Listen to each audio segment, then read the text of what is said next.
Cholesterol शब्द के बारे में आप सबने सुना ही होगा कि उनको हार्ट अटैक आया, उनका कोलेस्ट्रॉल लेवल बहुत बढ़ा हुआ था। तो ये कोलेस्ट्रॉल है क्या? क्या ये वाकई में हमारे लिए इतना खतरनाक है? ये हमारे शरीर में कहाँ से आता है और हम ऐसा क्या करें, हम ऐसे क्या टिप्स फॉलो करें कि हमारा कोलेस्ट्रॉल लेवल हमारे नॉर्मल रेंज में रहे और हमारा हार्ट सुरक्षित रहे। तो कोलेस्ट्रॉल एक वैक्सी सब्सटेंस है, ये हमारे ब्लड में मिलता है। कोलेस्ट्रॉल हमेशा खतरनाक दोस्तों नहीं होता है। ये हमारे सेल्स को इलास्टिसिटी देता है, जो हार्मोन्स हमारे मेटाबॉलिज्म के लिए इंपॉर्टेंट होते हैं उनके भी बनाने में हेल्प करता है। पर जो चीज हमने सुनी है कि कोई चीज अगर अति हो गई तो वो नुकसानदायक होती है, वही चीज कोलेस्ट्रॉल के साथ भी है। अगर कोलेस्ट्रॉल हाई लेवल पे हो जाता है, नॉर्मल रेंज से अबव हो जाता है, तब ये वाकई में हमारे शरीर के लिए बहुत खतरनाक है, स्पेशली हमारे हार्ट के लिए। इवन स्ट्रोक तक हो सकता है। तो कोलेस्ट्रॉल हमारे शरीर में दो जगह से मिलता है। पहला तो हमारा लीवर खुद इसे बनाता है, दूसरा कोलेस्ट्रॉल हमें डाइट से मिलता है। कोलेस्ट्रॉल का मेन सोर्स एनिमल फूड होता है। ये मीट हो गया, मीट का जो फैटी पार्ट हो गया वो हाई इन कोलेस्ट्रॉल होता है। अंडा भी कोलेस्ट्रॉल का रिच सोर्स है। कोलेस्ट्रॉल जो है वो फुल फैटी जो डेयरी प्रोडक्ट्स हो गए जैसे कि दूध है या फिर चीज हो गया, इनमें भी हाई लेवल ऑफ कोलेस्ट्रॉल मिल जाता है। तो कोलेस्ट्रॉल दोस्तों दो तरह के होते हैं। पहला तो हो गया बैड कोलेस्ट्रॉल और दूसरा हो गया गुड कोलेस्ट्रॉल।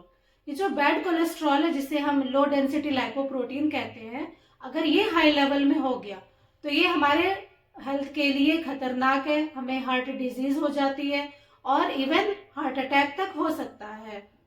दूसरा है गुड कोलेस्ट्रॉल। ये हाई डेंसिटी लाइपोप्रोटीन होता है। अगर ये इसका लेवल हाई होता है तो ये प्रोटेक्टिव इन नेचर है, ये हमारे हार्ट को सेफ रखता है। इवन ये जो बैड कोलेस्ट्रॉल है हमारे बॉडी में, इनको भी ये घटाता है।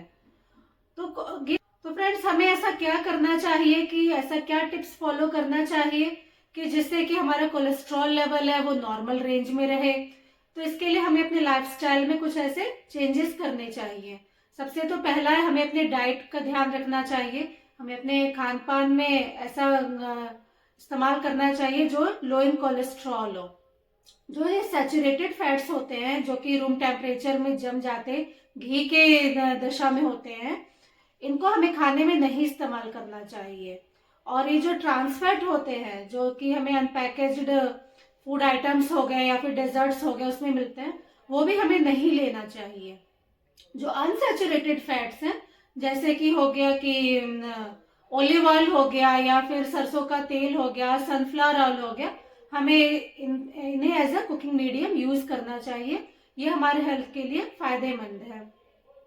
दूसरा दोस्तों हो गया कि सॉल्युबल फाइबर्स। सॉल्युबल फाइबर्स जैसे कि ओट्स में मिलता है, वेजिटेबल्स में मिलता है, फ्रूट्स में मिलता है, इवन ये हमारे दाल में मिलता है, बीन्स में मिलता है। राजमा बहुत गुड सोर्स है सॉल्युबल फाइबर्स का। तो अगर हम सॉल्युबल फाइबर्स अपने डाइट में इस्तेमाल करेंगे तो ये हमारे बैड कोलेस्ट्रॉल को कम करेगा। कोलेस्ट्रॉल जो हम एक्सरसाइज जो लोग नहीं करते हैं उनका भी कोलेस्ट्रॉल लेवल बढ़ता है, और जो लोग अपना रूटीन में एक्सरसाइज रेगुलरली करते हैं उनका ये बैड कोलेस्ट्रॉल कम होता है और उनका कोलेस्ट्रॉल लेवल नॉर्मल लेवल में रहता है। थर्ड इम्पॉर्टेंट फैक्टर है इसमें स्मोकिंग का। स्मोकिंग से भी कोलेस्ट्रॉल बढ़ता है, तो स्मोकिंग जो लोग करते हैं उन्हें इसे क्विट करना चाहिए। शराब भी बहुत इंपॉर्टेंट फैक्टर है कोलेस्ट्रॉल बढ़ाने का, तो शराब भी अवॉइड करना चाहिए, नहीं पीना चाहिए। मोटापा भी एक बहुत रिस्क फैक्टर है कोलेस्ट्रॉल बढ़ाने का, तो वेट पे भी लोग कंट्रोल करते रहना चाहिए। कोलेस्ट्रॉल जो है वो है कि ये अचानक से इसका सिम्टम नहीं आता है, ये धीरे धीरे हमारे बॉडी में बढ़ता है। तो जो एज है, जो 40 इयर्स के लोग अबव है, उनको अपना कोलेस्ट्रॉल लेवल चेक कराते रहना चाहिए। अगर उनका कुछ ऐसा सिम्टम्स, उनको कुछ ऐसा दिख रहा है, लग रहा है कि हाँ कि कोलेस्ट्रॉल लेवल बढ़ रहा है, तो डॉक्टर से कंसल्ट करते रहना चाहिए। कोलेस्ट्रॉल जो है दोस्तों वो जेनेटिक में भी होता फैक्टर, एक रिस्क फैक्टर होता है।